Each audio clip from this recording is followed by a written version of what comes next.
Hi అండి. Welcome to my world. My world అంటే కిచెనే నా ప్రపంచం. ఈరోజు సండే స్పెషల్లో వెజ్ ఫ్రైడ్ రైస్ చేస్తున్నాను. బాబుకి జ్వరంగా ఉందని ఎన్వి ఏం తెచ్చుకోలేదు, అందుకని వెజ్ ఫ్రైడ్ రైస్ చేసి కొంచెం రైతా చేసుకుంటున్నాం అంతే. అది నేను సింపుల్గా ఎలా చేస్తానో ఫేవర్లో వేసి టేస్టీగానే ఇప్పుడు చూపిస్తున్నాను అనమాట. కళాయి పెట్టుకున్నాను, సరిపడినంత ఫ్రైడ్ రైస్కి సరిపడినంత ఆయిల్ అయితే వేసేసాను. ఆయిల్ వేడెక్కిన తర్వాత చిన్నగా కట్ చేసి పెట్టుకున్న క్యాబేజ్ అండి. ఈ క్యాబేజీ వచ్చి 1/2 కేజీ వేసాను నేను. అలాగే 2 క్యారెట్లు చిన్న చిన్న ముక్కలే కట్ చేశాను. తురమట్లేదండి, తురుముతుంటే అన్నంలో కలిసిపోయి అసలు ఏం వేసామో కూడా తెలియట్లేదు. అందుకని చిన్న చిన్న ముక్కలే కట్ చేసుకుంటున్నాను నేను. ఇప్పుడు కట్ చేసి పెట్టుకున్న క్యారెట్, బీన్స్, పచ్చిమిర్చి అన్నీ ఒక్కొక్కటి వేసేసుకొని చక్కగా అసలు ఉప్పు పసుపు ఏమి వేయకుండా కొంచెం వేయించుకుంటే వాటిలో ఉన్న తేమ స్మెల్స్ ఉంటాయి కదా, కొంచెం క్యాబేజీలో స్మెల్ ఉంటుంది కదా, ఆ స్మెల్ అంతా పోతుంది. తర్వాత అప్పుడు వేసుకోవచ్చు అన్నమాట ఉప్పు కారం పసుపు అయ్యి. ఇప్పుడైతే నేను మొత్తం వేసేసాను. మన ఆడవారం కదా, ప్లేట్లో ఏది మిగుల్చకుండా వేసేస్తాం వేస్ట్ కాకుండా. నేనైతే అలాగే వేసేస్తాను, మళ్ళీ మళ్ళీ వేయని, ఇంకా ఒకసారి వేసేస్తాను. ఇప్పుడైతే కలిపేసుకుంటున్నాను. చూసారా, క్యాబేజీ, క్యారెట్, బీన్స్, తర్వాత ఏమో బఠానీ, పచ్చిమిర్చి. బఠానీ మర్చిపోయానండి చెప్పడం మీకు, బఠానీ కూడా వేసాను నేను. ఇవన్నీ వేసేసి మంచిగా ఫ్రై చేసేసుకోవడమే. మామూలుగా అయితే ఉత్తినే వేయించుతుంది అనమాట, ఏమీ వేయలేదు, ఉప్పు పసుపు ఏమీ వేయలేదు. అవి వేగిన తర్వాత కొంచెం వేస్తాను. ఇప్పుడైతే కొంచెం మళ్ళీ ఒకసారి కలుపుకొని,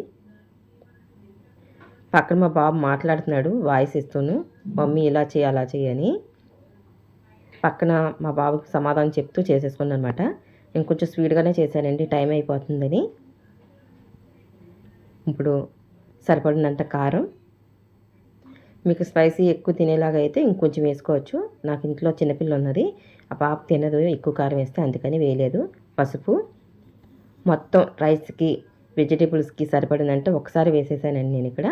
నేను తీసుకున్న క్వాంటిటీకి చెంచా ముప్పావు పడింది. అలాగే రెడ్ చిల్లీ పౌడర్ కొంచెం కలర్ఫుల్గా ఉండడానికి వేసేసుకొని, ఇది వచ్చి చికెన్ మసాలా అయినా మటన్ మసాలా పౌడర్ అయినా వేసుకోండి. అప్పుడు మనం చికెన్ మటన్ ఏం వేసుకుంటలేదు కదా ఇక్కడ, ఎగ్ కూడాను. అలాంటప్పుడు ఈ మసాలా పౌడర్ వేయడం వల్ల మనకి ఎన్వి ఫ్లేవర్ వస్తుంది. ఇప్పుడైతే వేసి అన్నీ కలిపేసుకుంటున్నాను నేను. కలిపేసుకొని ఒక 2 నిమిషాలు వదిలేస్తే, ఈ ఉప్పు వేసాం కదండి, ఉప్పు వేసిన తర్వాత కొంచెం వాటర్ వచ్చి దగ్గరగా మగ్గినట్టు ఉంటుంది.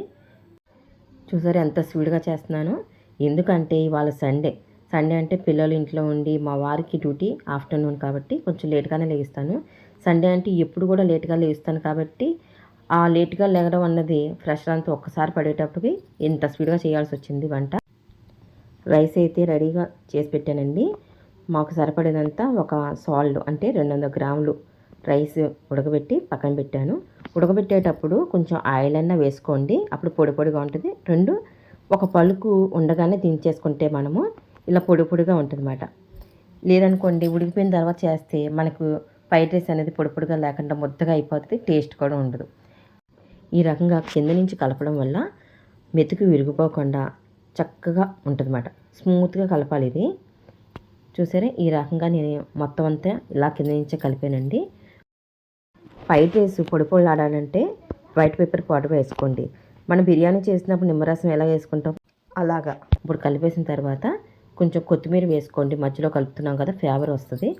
నా దగ్గర కొత్తిమీర లేక కరివేపాకుని అడ్జస్ట్ చేశాను నేను. ఇప్పుడు ఒక 2 నిమిషాలు అయితే కలిపేసి వదిలేసాను. ఉప్పు పసుపు అన్నీ అబ్జర్వ్ చేయాలి కదా రైస్, అందుకని వదిలేసాను అన్నమాట. ఈ రకంగా నేను చక్కగా పట్టాలి కదా మొత్తం అంతాను. మీకు ఇది కలిపేటప్పుడే ఉప్పు కూడా చూసుకొని సాలాపోతే వేసేసుకోండి.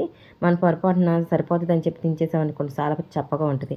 అప్పుడు వేసినా సరే కొంచెం చల్లబడిన తర్వాత వేసింది వేరు, పొయ్యి మీద ఉన్నప్పుడు వేసి కలుపుకున్నది వేరేగా ఉంటుంది కదా, ఆ రకంగా వేసేసుకోండి, ముందుగానే చూసేసేసుకోండి. చూసారు కదా, ఇది కూడా మొత్తం కలిసిపోయింది రైస్. ఇప్పుడైతే నేను కరివేపాకు వేసేస్తున్నాను. ఇందులోనే కట్ చేసి పెట్టుకునేది కరివేపాకు వేసుకుంటున్నాను. చిన్న చిన్న ముక్కలే కట్ చేశానండి కరివేపాకు కూడాను. కలిపేసాను, అయిపోయింది, రెడీ అయిపోయింది.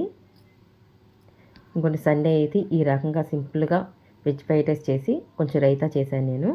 ఎందుకంటే బాబుకి ఫుల్గా జ్వరం ఉంది, వాతావరణం బాగాలేదు కదా, ఫుల్గా జ్వరము రొంప దగ్గుంది. అందుకని ఆయన కోసమే ఈ వారం మేము ఎన్వి తెచ్చుకోలేదు. ఎన్వి తెచ్చుకుంటే ఎక్కడ తినేస్తాడా అని భయం వేసి తెచ్చుకోవడం మానేసాము.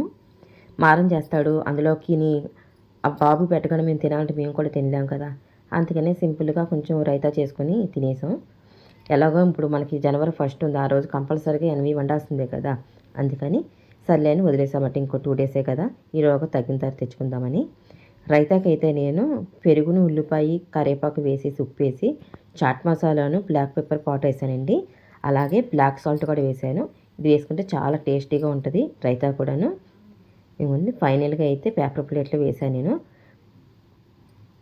చూసారు కదా, ఇదండి సింపుల్గా నేను చేసిన వెజ్ ఫ్రైడ్ రైస్. మీకు నచ్చే ఉంటుంది అనుకుంటున్నాను. నచ్చితే కనుక మీరు కూడా ఒకసారి ట్రై చేయండి.